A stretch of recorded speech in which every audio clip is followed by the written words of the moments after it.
북러 관계가 쉽게 말하면 푸틴이 화장실 가기 전과 다녀온 후 마음이 바뀌어버린 거라고 볼 수 있습니다. 분명히 고마워하는데 그렇다고 김정은 네가 원하고 있는 핵 기술과 관련한 부분, 그 다음에 대륙간 탄도미사일 ICBM의 마지막 결정적 기술인 대기권 나갔다가 재진입하는 기술로 전용될 수 있는 군사정찰위성 기술이나 이런 것들을 호락호락 다 넘겨주기는 어렵다. 지금 북한과 러시아 사이의 실제 분위기, 그리고 푸틴과 김정은의 관계는 틀어진 상태라고 생각해도 될까요? 지난 여름 그렇게 뜨겁던 김정은과 푸틴의 브로맨스가 가을, 겨울이 되면서 싸늘하게 좀 식어가는 것 같습니다.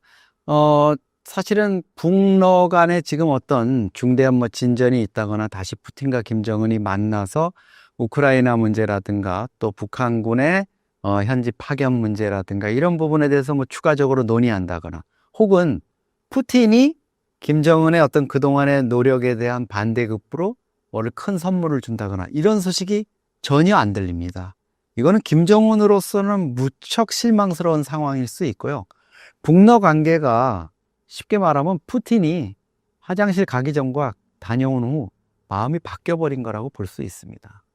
푸틴 입장에서는 김정은이 자기가 어려울 때, 그러니까 쿠르스크 지역을 러시아가 뺏겨가지고 정말 망신스러운 상황일 때 북한군이 투입돼서 이거를 탈환을 시켜준 점, 지난 2월이었죠. 그런 부분에 대해서는 분명히 고마워하는데 그렇다고 김정은 네가 원하고 있는 핵 기술과 관련한 부분, 그 다음에 대륙간 탄도미사일 ICBM의 마지막 결정적 기술인 대기권 나갔다가 재진입하는 기술로 전용될 수 있는 군사정찰위성 기술이나 이런 것들을 호락호락 다 넘겨주기는 어렵다. 특히 김정은이 요즘 관심 쓰고 있는 핵 잠수함 관련한 부분이라든가 이거 다 줬다가는 내가 뒷감당이 안 되고 나도 시진핑이나 또 트럼프한테 후달릴 수 있잖아. 이런 느낌을 받고 있는 것 같아요. 김정은으로서는 지금 상당히 좀 낭패인 상황?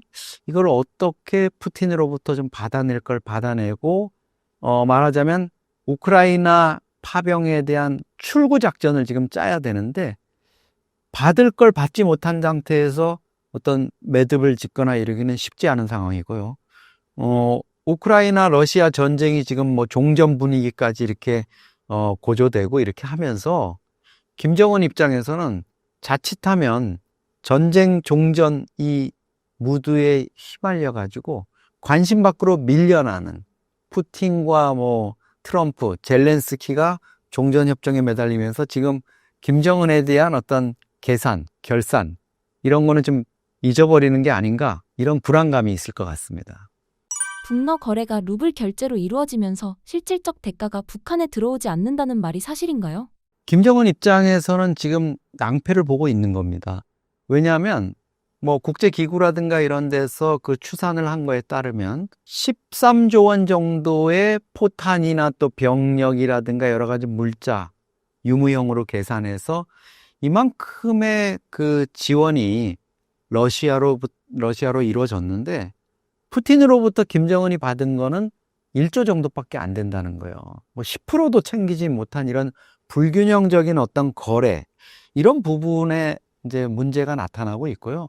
결국은 김정은이 그런 용병이니까 아이들 월 2,000불씩 주기로 했으니까 연봉으로 하면 24,000불이고 14,000명이 가 있거든요. 지금 전투병력만. 그러면 거기에 대한 1년치, 작년 10월 중순에 보냈으니까 그 돈만 하면 몇백억 원이 되는 이런 돈이거든요.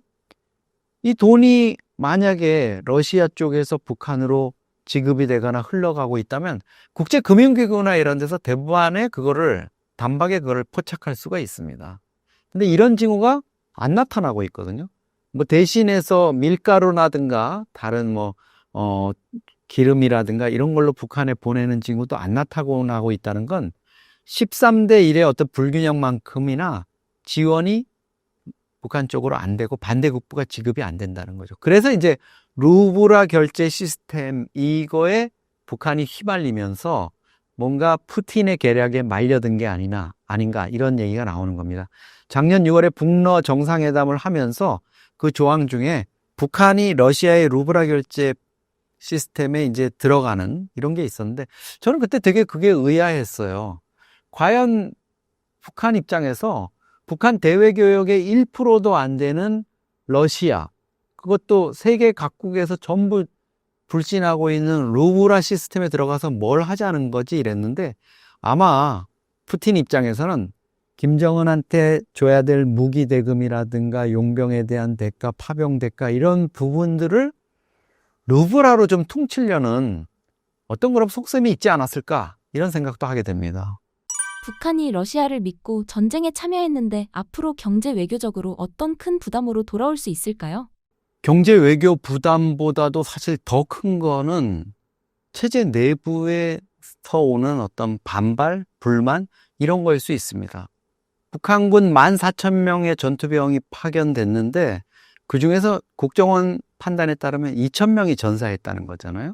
그거에 한 3배에서 5배 정도의 부상병이 또 생긴 걸로 봐야 됩니다.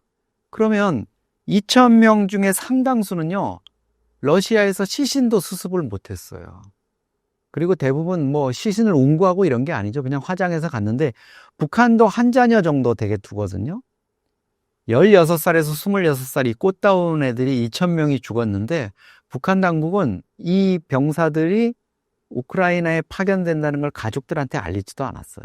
근데 어느 날 갑자기 군대 갔던 애가 싸늘한 시신이 되어서 돌아왔다? 아니면 시신도 없이 그냥 전사 통지서만 날라왔다? 지금은 뭐 얼떨결에 모르지만 그 2,000명의 부모들 입장에서는 이 명분 없는 전쟁에 우리 아이들을 보내서 이게 뭐지 하는 게 있을 수 있고요. 더 이제 문제인 거는 그 수천 명의 부상병들 전역을 해가지고 북한 각지로 이제 돌아갈 거 아닙니까? 그러면 이 청년들이 또 볼멘소리, 자기가 우크라이나에서 보고 봤던 어떤 발전상, 러시아에서의 그 모습, 바깥 세상은 이렇지 않더라 하는 것들, 이런 것들이 이제 얘기를 하게 될 겁니다. 그런 것들이 저는 김정은한테 이제 가장 큰 리스크가 될 수 있고요. 그 다음에 경제상으로도 지금 북한 입장에서는 일단 군수 경제 때문에 조금 반짝 화랑이 있을 겁니다. 왜냐하면 자기들이 가지고 있던 낡은 무기라든가 포탄 이런 거, 썩은 것들, 뭐 부식된 거 이런 거 다 러시아로 지원하고 러시아 지원을 받아서 다시 이제 새로 채워넣어서 무기고에 채워넣는, 그러면서 경제가 돌아가는 모습을 보이겠죠. 최근에 보면은 러시아가 북한에다가 방탄조끼 한 10만 개 정도를 만들 수 있는 원단이나 이런 것도 보냈고 이제 서구 체형에 맞게 해가지고 러시아군한테 지원할 수 있게 하고 나머지는 상당 부분은 너희가 만들어 써라, 너희 체형에 맞게 이렇게 했다 그러죠. 그런 것들이 이제 사실 경제적으로 일시적으로 뭐 크고 작은 도움은 될 수 있을 겁니다. 근데 과연 북한 경제가 그런 걸로 뭐가 눈에 띄는, 차라리 엄청난 반대급부가 좀 주어지거나 주민들이 좀 배고픔을 잊을 수 있게 러시아산 밀가루라도 대량 들어와서 야 이제 그래도 배고픔은 면했다 이렇게 되는 것도 지금 아니잖아요. 거기다가 이제 정치적으로도 마찬가지죠. 국제사회로부터 북한이 우크라이나 전쟁의 용병으로 투입됐다는 이런 오명은 앞으로도 계속 이어질 거고요. 젤렌스키나 우크라이나 입장에서는 종전 이후에도 저는 우크라이나가 반드시 그렇게 할 거라고 봅니다. 김정은에 대한 끊임없는 리해 시도를 할 겁니다. 왜냐하면 북한과 러시아가, 특히 우크라이나가 러시아의 영토인 쿠르스크 지역을 점령하고 그게 아주 든든한 협상 카드였는데 북한이 개입하면서 그게 무산되게 됐잖아요. 그러면 교전 상대국의 최고 지도자인 또 군사령관인 김정은은 우크라이나 입장에서는 언제든지 참수를 하거나 제거를 할 수 있는 이런 명분이 있거든요. 아마 뭐 우크라이나 참전 이후에 김정은에 대한 경호가 부쩍 강화된 것들, 이런 것들이 그런 것과도 저는 영향이 있을 수 있다고 보고요. 북러 간의 어떤 뭐 교류라든가 이런 것들이 점차 시들해지는 거, 여러 가지 리스크, 뭐 중국하고의 관계, 푸틴하고의 관계 이런 것들을 좀 무릅쓰고 국제사회 비난을 무릅쓰고 러시아를 도왔는데 결국 손익계산서를 따져보면 김정은 입장에서 그렇게 남는 장사를 했다 이렇게 보기는 어려울 것 같습니다. 북러 군사 협력이 이제 끝났다는 분석에 대해선 어떻게 생각하시나요? 북러 간에 사실 협력할 게 별로 없습니다. 제가 보기에는 김정은이 집권한 이후에도 러시아하고의 관계에서 뭔가 두드러진 이거는 협력 괜찮은 거네 하는 게 없었습니다. 북러 간의 교류 중에서 사실은 차지하는 게 북한의 대외교역에서 1% 미만이고요. 중국은 반대로 북한의 대외교역에서 80%에서 90%, 코로나 때는 95%, 거의 대부분을 중국에 의지하는 이런 상황인데, 북러 간에 글쎄요, 우크라이나 전쟁까지 이제 종전 국면 들어가면서 좀 여유로워진, 혹은 북한에 대해서 좀 냉랭해진 푸틴을 상대로 해가지고 뭘 더 얻어낼 수 있을까? 이거는 좀 회의적으로 보고 있습니다. 앞으로 두 나라 관계는 어떻게 흘러갈까요? 이제 우크라이나 전쟁이 사실 내년 2월까지 가게 되면 이게 4년이 됩니다. 6.25 전쟁보다 더 길게 돼 있고요. 처음에 저희는 푸틴이 우크라이나 침공했을 때 뭐 몇 달이면은 저건 무너지는 거 아니야 이랬는데 지금 3년 넘게 전쟁이 4년 가까이 이어지고 있습니다. 북러 관계는 종전이 되면은 지금과는 분위기가 완전히 다르게 전개될 거라고 봅니다. 물론 러시아는 많은 립 서비스를 북한에다 할 겁니다. 뭐 혈맹이고 우리를 도와준 그런 집단이라는 거. 최근에 북한군이 러시아 쿠르스크 지역에서 지금 지뢰 제거 작업이라든가 여러 가지 전술 교리 개발이라든가 이런 것들을 지금 하고 있거든요. 그리고 그 쿠르스크 지역 시가지를 복구하는 것도 김정은이가 이제 공병 1,000명하고 또 군인 건설자 5,000명이라서 한 6,000명을 보냈어요. 그 인력들이 지금 하고 있습니다. 러시아 너무 좋아하죠. 자기네들이 막대한 희생을 치르면서 해야 될 지뢰 작업을 북한군들이 와가지고 정말 용맹하게 뭐 죽음을 무릅쓰고 막 하잖아요. 엄청난 아마 그 부상자가 생기고 사상자가 생길 텐데 그럼에도 불구하고 러시아가 해주니까 러시아 군인들이 나와가지고 뭐 홍보 영상 찍어가지고 막 대단한 듯이 이렇게 영웅처럼 지켜 세우는데 그거는 립서비스고요. 결국은 그런 거에 대한 북한이 받아들일 만한 게 너무 없지 않느냐 이런 상황에서 북러 관계는 글쎄요 그럭저럭 뭐 혈맹 관계인 것처럼 이렇게 가겠지만 다시 북중 관계가 김정은의 어떤 요구에 의해 가지고 강조되면서 북러 관계는 점차 이제 상징적인 이런 단계로 넘어갈 거고요. 지금 국가 간의 관계라는 게 결국 경제로 묶여져야 뭐가 이게 유지가 되는 건데 북러 간에는 경제로 묶여질 수 있는 게 아무것도 없습니다.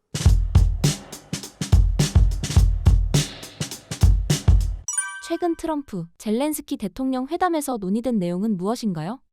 지금 뭐 언론 보도를 보면 트럼프 대통령이 젤렌스키한테 막 화를 내고 러시아 푸틴이 도네츠크나 이 부분을 다 하고 대신 과거에는 없던 남북 땅을 돌려주겠다고 했는데 우크라이나에서 거부했다는 거잖아요. 그렇게 하면 키이우까지 바로 뚫릴 수 있다. 유럽으로 들어오는 게 바로 뚫릴 수 있기 때문에 안 된다. 유럽에서도 그건 안 된다라고 하고 있어서 뭐 트럼프 대통령이 화를 내고 욕을 하고 했다는 그런 보도가 있는데요. 결국은 이제 그런 것 같습니다. 이것도 저는 이제 휴전 협상이 시작된 겁니다. 우리 6.25 때도 2년 걸렸거든요.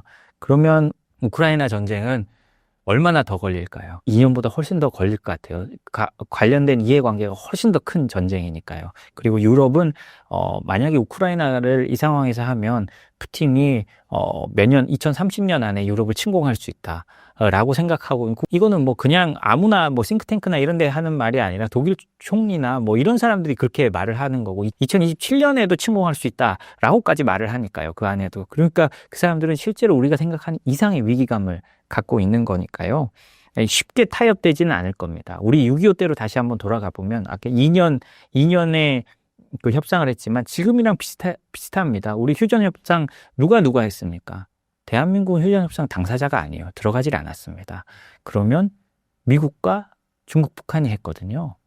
그럼 그 사이에 한국은 어떻게 했습니까? 이승만 대통령 화가 나가지고 거제도에 포로 수용소 완전 개방해버리고 해서 자다가 당시 미국 대통령이 임기 중에 한 번도 자다 깬 적이 없는데 처음으로 깼던 게 그거라고 하는 회고록이 있을 정도로 수많은 이해관계 맞부딪히는 게 휴전 협상입니다. 그래서 이제 시작이 됐고 트럼프가 뭐 그렇게 화를 낸다고 하지만 여기서 우크라이나 전쟁이 바로 해결될 수 있는 어떤 돌파구를 찾는다면 그건 정말 너무나 좋겠지만 현실적으로 그러긴 어렵다.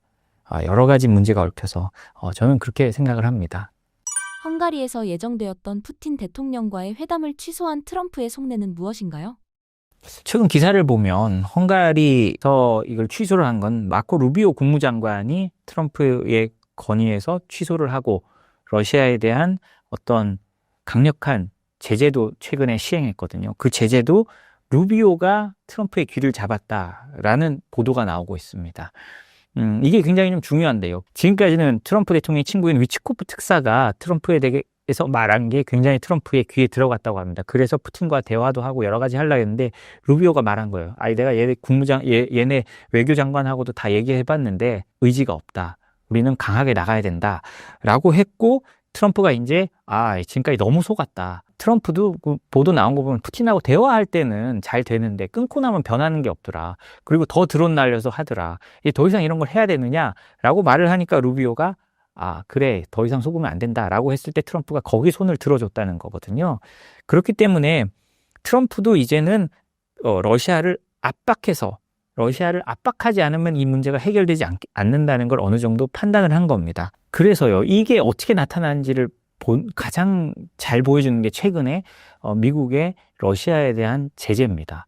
미국이 트럼프 행정부 들어서 처음으로 제재를 했어요. 지금까지 미국이 엄청 제재를 한 것 같지만 지금까지 러시아에 대한 제재는 다 유럽에서 나왔고요. 미국은 트럼프 행정부 들어서 하나도 러시아를 제재하지 않았습니다. 그러니까 러시아 입장에서 얼마나 좋았겠어요. 근데 이번에 나온 제재가 뭐냐? 러시아에서 가장 큰 오일 메이저 2개를 제재합니다.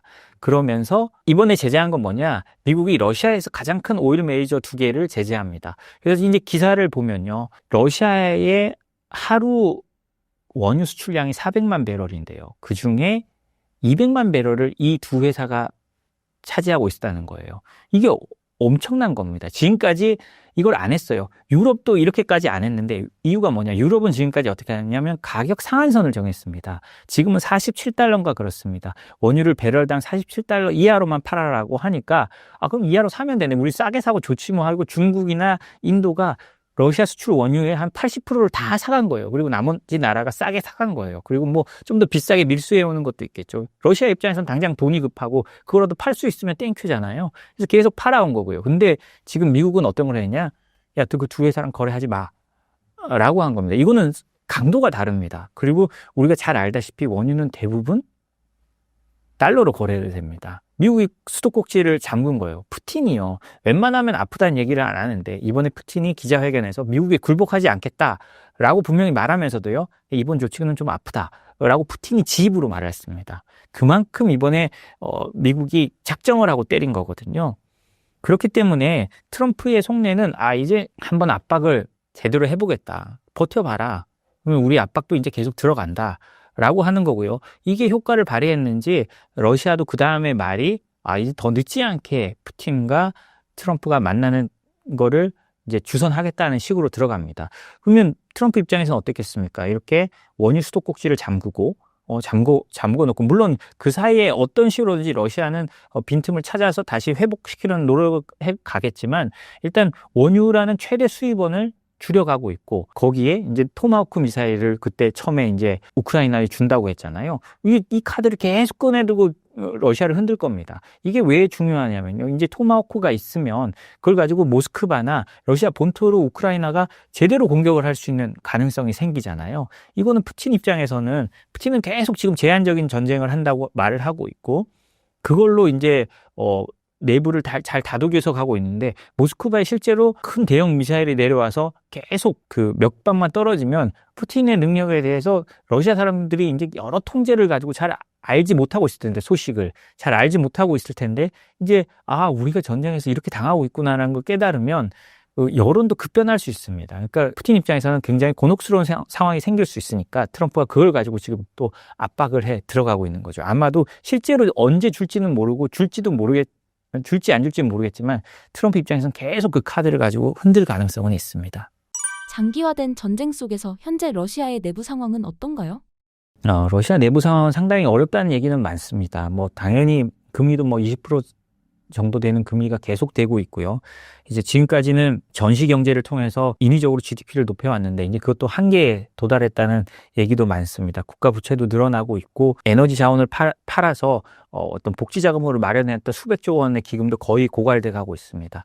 그렇기 때문에 러시아 입장에서는 굉장히 지금 버티기 어려운 상황으로 점점 가고 있는데 그럼에도 불구하고 지금까지 러시아가 버텼던 건 뭐냐? 중국 때문이죠. 중국이 물건을 싸게 보내주고 그리고 에너지도 수입해주고 그 러시아의 생명줄이 되어 있기 때문에 가능했던 건데요. 근데 이게 이제 얼마나 중국도 이제 미국이 아주 강하게 나오면 계속해서 그렇게 과거처럼 퍼주긴 어려울 겁니다. 그러면 경제적 고통이 가중되면 푸틴의 지지율도 떨어질 수 있겠죠. 물론 지금까지 푸틴의 지지율은 굉장히 높습니다. 뭐 여러 여론조사를 보니까 한 80% 정도 여전히 나오더라고요. 그거는 이제 자신들의 이제 젊은 사람들을 군인으로 보내는 것도 있지만 부족한 군인들을 북한에서 데려오고 지금 북한뿐만 아니라 쿠바 군인들도 한 2만 명 정도가 쿠바인들이 한 2만 명 정도가 지금 자원 입대를 한다고 했고 그다음에 그중에 한 1,000명 정도가 실제로 갔고 한 40~50명이 전사했다. 이런 서방의 기사들이 있더라고요.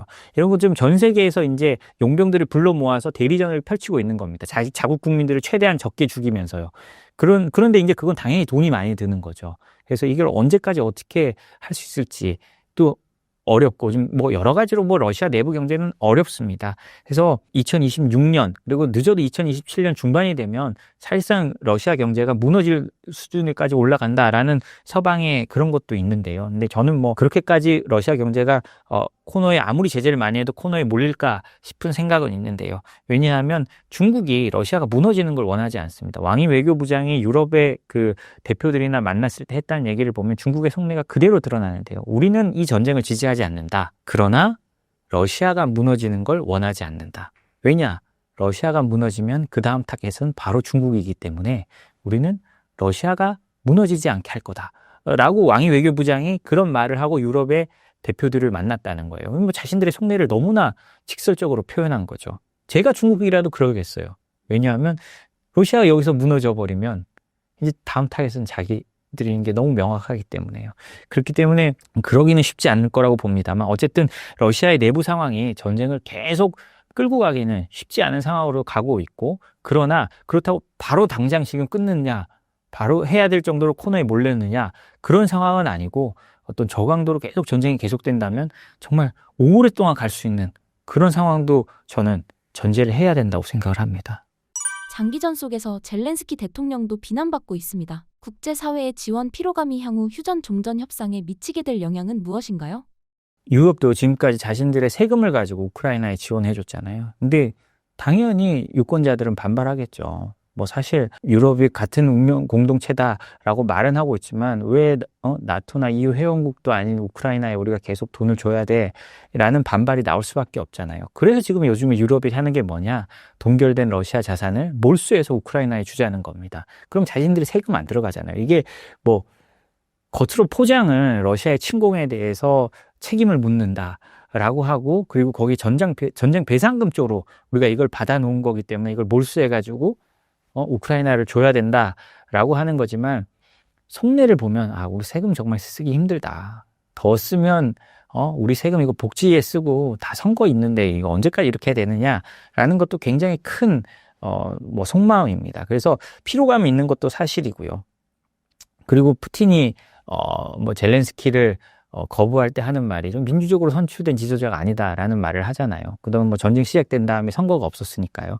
그리고 뭐 여러 가지 뭐 통계에 따라 다른데 푸틴에 대한 지지도도 뭐 많이 낮아졌다. 50% 미치다 아니다 뭐 이런 얘기도 있는데 그거는 뭐 저는 솔직히 잘 모르겠습니다. 통계에 따라 너무 여론조사 따라 너무 다르더라고요. 그래서 그건 잘 모르겠는데 아마도 젤렌스키도 거기에 대한 피로도를 느끼고 있는 것 같고 자신들에 대한 비판을 알고 있는 것 같습니다. 그래서 최근에 젤렌스키가 이런 말을 했습니다. 전쟁이 끝나면 난 떠날 준비가 되어 있다라는 거거든요. 그러면 전쟁이 끝나면 자기가 이제 안 나설 수 있다라고 라는 건데 또 어떤 매체들은 보면 자신들의 정적을 주기 위해 또 젤렌스키가 자신들의 정적들을 추출하는 모습을 보면 그게 이제 전쟁 끝나고도 대비하는 거다라고 하는데 현실적으로 지금까지 나온 젤렌스키의 워딩은 전쟁이 끝나면 떠날 준비가 되어 있다라는 젤렌스키의 워딩은 분명히 나왔습니다. 일단 이렇게 말을 해놨기 때문에 만약에 전쟁이 끝나고 다음에 선거가 있으면 젤렌스키 뭐 야당이나 이런 데서는 젤렌스키 그 말을 걸어서 나오면 안 된다고 할 여지는 있는 거죠. 젤렌스키도 이 부분은 충분히 아는 것 같고요. 근데 우리가 여기서 하나 좀 짚고 넘어가야 될 면이 있습니다. 물론 이 장기 집권하는 젤렌스키에 대한 비판, 젤렌스키가 나토에 가입한다는 이런 가능성 없는 공약으로 인해서 러시아의 침공을 불러온 거 아니냐라는 비판도 많습니다. 근데 여기서 좀 제 개인적인 생각을 한다면요. 젤렌스키가 그런 공약을 하든 안 하든 러시아는 저는 침공했을 거라고 봅니다. 왜냐, 푸틴은 그 이전부터 대러시아라는 좀 그런 말을 많이 해왔고요. 그리고 우크라이나의 수복에 대한 의지를 많이 밝히고 있었습니다. 왜냐하면 뭐 같은 나라라는 거죠. 푸틴의 그 역사관에서는요. 그렇기 때문에 어떤 그 독재자가 마음먹은 거는 쉽게 바뀌는 게 아니고요. 우리가 또 푸틴의 머릿속을 다 알 수 없지만 우리가 김정은의 머릿속을 다 알 수 없고 시진핑의 머릿속을 알 수 없는 것처럼 어떤 독재적 권력을 누리는 혹은 독재는 아니라도 견제받지 않은 권력을 누리는 사람이 어떤 판단을 할지는 잘 모르는 겁니다. 그래서 저는 이게 뭐 젤렌스키의 탓인가 싶기도 하고요. 그리고 그렇지만 이 전쟁을 끌어온 이 젤렌스키의 그 능력은 저는 인정해줘야 된다고 저 개인적으로는 생각을 합니다. 왜냐하면 당시만 해도 일주일이면 우크라이나가 다 점령될 때였고 전쟁이 날 때 젤렌스키는 해외에 있었지만 귀국해서 싸움을 독려했고 키예프를 끝까지 떠나지 않으면서 전쟁 항전 의지를 높인 거는 젤렌스키거든요. 그런 지도자들이 지금까지 보면 잘 없었습니다. 우리가 나라가 망할 때 보면 아프가니스탄에도 예전에 아프가니스탄이 탈레반에 다시 넘어갈 때 하고 보면 그냥 지도자가 바로 그 전날 헬기 타고 현금 챙겨서 도망가고요. 시리아도 그렇게 해서 지금 넘어진 거잖아요. 그렇지만 최근에 보면 이렇게 항전 의지를 보여준 지도자는 많지 않았다. 그리고 이제 거기에 이제 전쟁에 대한 어떤 여러 피로감이 있는데 그 부분을 이제 앞으로 어떻게 풀어가야 될지가 젤렌스키가 진짜 훌륭한 지도자로 남느냐 아니면 그냥 욕심 많았던 한 지도자로 남느냐의 이제 갈림길에 있다라고 저는 생각이 됩니다. 이 전쟁의 끝은 어떤 모습일까요? 저는 솔직히 뭐 이게 어떻게 될지 사실 전쟁이란 거는 어떤 정치의 영역입니다. 이 정치가 어떻게 풀려져서 어떻게 될지 우리는 투표라는 게 있기 때문에 이제 과거 총 들고 하던 거를 이제 투표라는 거로 민주주의 사회는 하는 거고요. 이제 국제사회에서는 투표가 없기 때문에 전쟁이란 걸로 서로 하는 거잖아요. 결국은 정치가 배경입니다. 그래서 이 정치는 생물이고 어떻게 튈지 모르기 때문에 섣불리 예단하는 거는 저는 안 맞다고 보지만 제 개인적인 생각은 이렇습니다. 지금 상황을 보면요. 푸틴도 건재한 상황이 계속되고 이 우크라이나도 유럽이나 미국의 지원을 받아서 응전하는 상황이 계속된다면 저는 이 휴전 협상은 상당히 길어지지만 이 휴전 협상이 길어지는 와중에 양측의 뭐 푸틴이나 트럼프의 협상에 의해서 충돌의 강도는 점점 내려갈 수 있다고 생각을 합니다.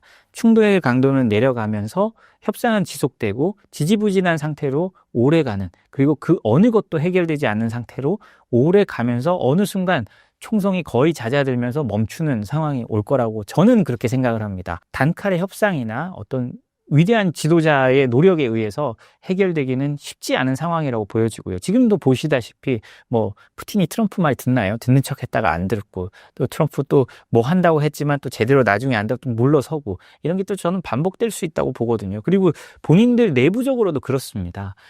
이게 여기서 물러서거나 푸틴 입장에서도 이렇게 전쟁을 일으키고 오래 했는데 여기서 아무런 명분 없이 그냥 여기서 그만두자. 여기서 딱 그만둬서 끝내자라고 하면 푸틴이 받을 이유가 있을까요? 전 받을 이유가 없다고 생각하거든요. 푸틴의 머릿속엔 사람이 얼마나 죽느냐가 중요한 게 아니라 내 권력을 어떻게 유지하느냐가 가장 중요한 겁니다.